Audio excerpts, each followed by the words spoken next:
Putin के घर पर हमले की खबर सुनते ही भड़के ट्रंप। चुनाव से पहले ही निपटे शेख हसीना के दुश्मन।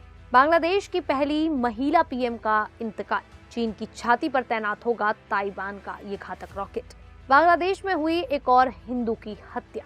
नमस्कार, मेरा नाम है शालिनी और आप देख रहे हैं द न्यूज़ 15। स्वागत है आपका हमारे खास प्रोग्राम दुनिया के हालचाल में। चलिए नजर डालते हैं इन बड़ी खबरों पर विस्तार से। रूस और यूक्रेन के बीच चल रहे युद्ध के दौरान एक चौंकाने वाला दावा सामने आया है। रूस के राष्ट्रपति पुतिन ने अमेरिकी राष्ट्रपति डोनाल्ड ट्रंप को फोन करके बताया कि यूक्रेन ने उनके निजी आवास पर ड्रोन से हमला करने की कोशिश की थी। इस बात पर ट्रंप ने नाराजगी जताई और कहा कि किसी देश के नेता के घर पर हमला करना बिल्कुल गलत है। हालांकि ट्रंप ने यह भी माना कि यह हमला हुआ या नहीं, इसकी पुष्टि नहीं हो सकी है। ट्रंप ने फ्लोरिडा के मार-ए-लाको में पत्रकारों से बातचीत में कहा कि पुतिन ने उन्हें सुबह इस घटना की जानकारी दी थी। रूस के विदेश मंत्री सर्गेई लावरोव ने दावा किया कि 28 और 29 दिसंबर को मॉस्को के पास नोवगोरोड इलाके में पुतिन के आवास को निशाना बनाया गया। रूस के अनुसार यूक्रेन ने 91 लंबी दूरी के ड्रोन भेजे थे, जिन्हें रूसी वायु रक्षा प्रणाली ने मार गिराया। वहीं यूक्रेन ने इन सभी आरोपों को झूठा बताया है। राष्ट्रपति जेलेंस्की ने कहा कि रूस शांति वार्ता से पहले अपनी स्थिति मजबूत करने और दुनिया की सहानुभूति पाने के लिए ऐसे आरोप लगा रहा है। ये विवाद ऐसे समय सामने आया है जब ट्रंप युद्ध खत्म कराने के लिए पुतिन और जेलेंस्की दोनों से लगातार बातचीत कर रहे हैं। बातचीत के बावजूद रूस ने यूक्रेन पर दबाव बनाए रखा है और अपने सैन्य अभियान को जारी रखने के संकेत दे दिए हैं। तो वहीं बांग्लादेश में शेख हसीना के तख्तापलट में अहम भूमिका निभाने वाले 5 छात्र नेता अब राजनीति से बाहर होते नजर आ रहे हैं। जुलाई 2024 में इन्हीं नेताओं ने बड़े स्तर पर आंदोलन शुरू किया था, जिसने सत्ता परिवर्तन की राह बनाई। लेकिन अब हालात बदल चुके हैं और ये सभी नेता आने वाले आम चुनाव में हिस्सा नहीं ले पा रहे हैं। इससे उनके राजनीतिक भविष्य का सवाल खड़े हो गए हैं। 12 फरवरी को बांग्लादेश की 300 सीटों वाली नेशनल असेंबली के लिए चुनाव होने हैं। इसी दिन जनमत संग्रह भी कराया जाएगा, लेकिन जिन नेताओं को आंदोलन का चेहरा माना गया था वे चुनाव से दूर हैं। महफूज आलम छात्र आंदोलन के सबसे बड़े चेहरे थे और उन्हें गुरु कहा जाता है। शेख हसीना के हटने के बाद बनी मोहम्मद यूनुस की अंतरिम सरकार में वे सलाहकार बने, लेकिन चुनाव से पहले उन्होंने पद छोड़ दिया और अब चुनाव लड़ने से मना कर दिया है। आसिफ महमूद भुइयां भी आंदोलन का अहम चेहरा थे। वे पुलिस कार्रवाई के खिलाफ आवाज उठाने के लिए मशहूर हुए। उन्होंने भी यूनुस सरकार से इस्तीफा दिया, लेकिन अंत में चुनाव न लड़ने का फैसला किया। उस्मान हादी आंदोलन के गीतों से मशहूर हुए थे, लेकिन चुनाव से पहले उनकी हत्या हो गई।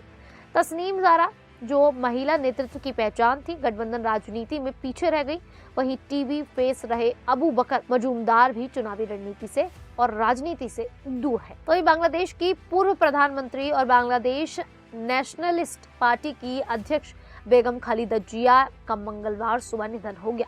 उनका इलाज ढाका के एवर केयर अस्पताल में चल रहा था। पार्टी ने सोशल मीडिया पर जानकारी दी कि खालिदा जिया का निधन सुबह करीब 6 बजे फज्र की नमाज के तुरंत बाद हुआ। वे 80 साल की थी। पार्टी ने उनकी आत्मा की शांति के लिए प्रार्थना करने की अपील की है। खालिदा जिया को 23 नवंबर को फेफड़ों में संक्रमण के कारण अस्पताल में भर्ती कराया गया था। वे लंबे समय से कई गंभीर बीमारी से जूझ रही थी, जिनमें दिल की बीमारी, शुगर, गठिया, लीवर और किडनी की समस्या शामिल थी।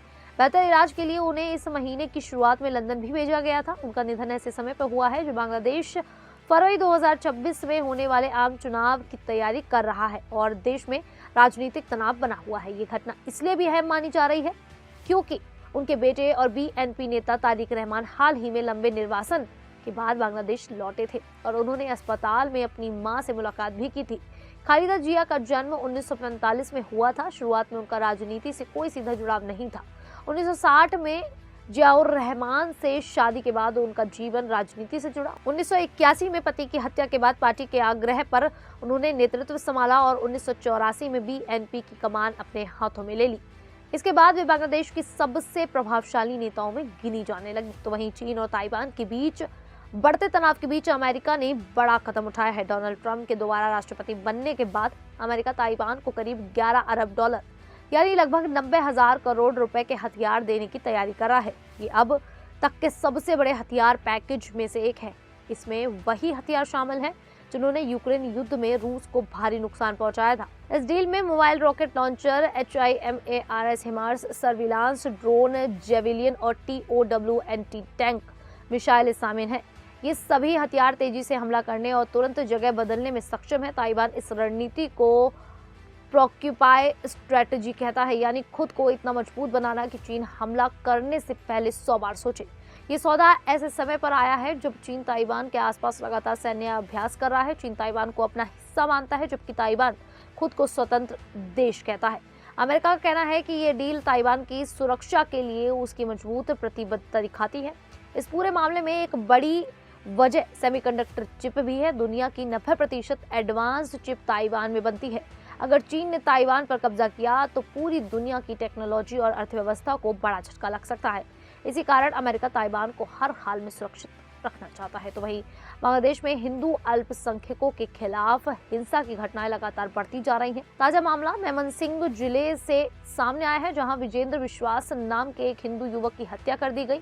पुलिस के अनुसार नोमान मियां नामक व्यक्ति ने यह हत्या की है और उसे गिरफ्तार कर लिया गया है। इसी जिले में 10 दिन पहले दीपू चंद्र दास की भीड़ द्वारा हत्या की गई थी। इसके अलावा 24 दिसंबर को राजबाड़ी जिले में 29 साल के अमृत मंडल उर्फ सम्राट को भीड़ ने पीट कर मार डाला। पुलिस का कहना है कि अमृत पर जबरन वसूली के आरोप लगाए गए थे, जिसके बाद मामला हिंसा में बदल गया। 18 दिसंबर को मेमनसिंह के भालुका इलाके में दीपू चंद्र दास की हत्या के बाद उनके शव को फंदे से लटकाकर जला दिया गया था। उन पर ईश निंदा का आरोप लगाया गया था। इस घटना के बाद देश भर में विरोध प्रदर्शन हुए। अंतरिम सरकार के प्रमुख मोहम्मद यूनुस ने पीड़ित परिवार की जिम्मेदारी लेने की बात कही है। चटगांव के राउजान इलाके में 5 दिनों के भीतर 7 हिंदू परिवारों के घर जला दिए गए। पुलिस ने कुछ आरोपियों को गिरफ्तार किया है। इन घटनाओं से पूरे बांग्लादेश में डर का माहौल है। मानवाधिकार संगठन के मुताबिक 2025 में अब तक हिंसा में 184 लोगों की मौत हो चुकी है। खैर, इस पूरी जानकारी को लेकर, बांग्लादेश की स्थिति को लेकर आप लोगों की क्या राय है, आप हमें कमेंट करके जरूर बताइएगा। अभी के लिए इतना ही, फिर हाजिर होंगे ऐसी ही देश और दुनिया से जुड़ी बड़ी खबरों के साथ। तब तक के लिए देखते रहिए द न्यूज़ 15।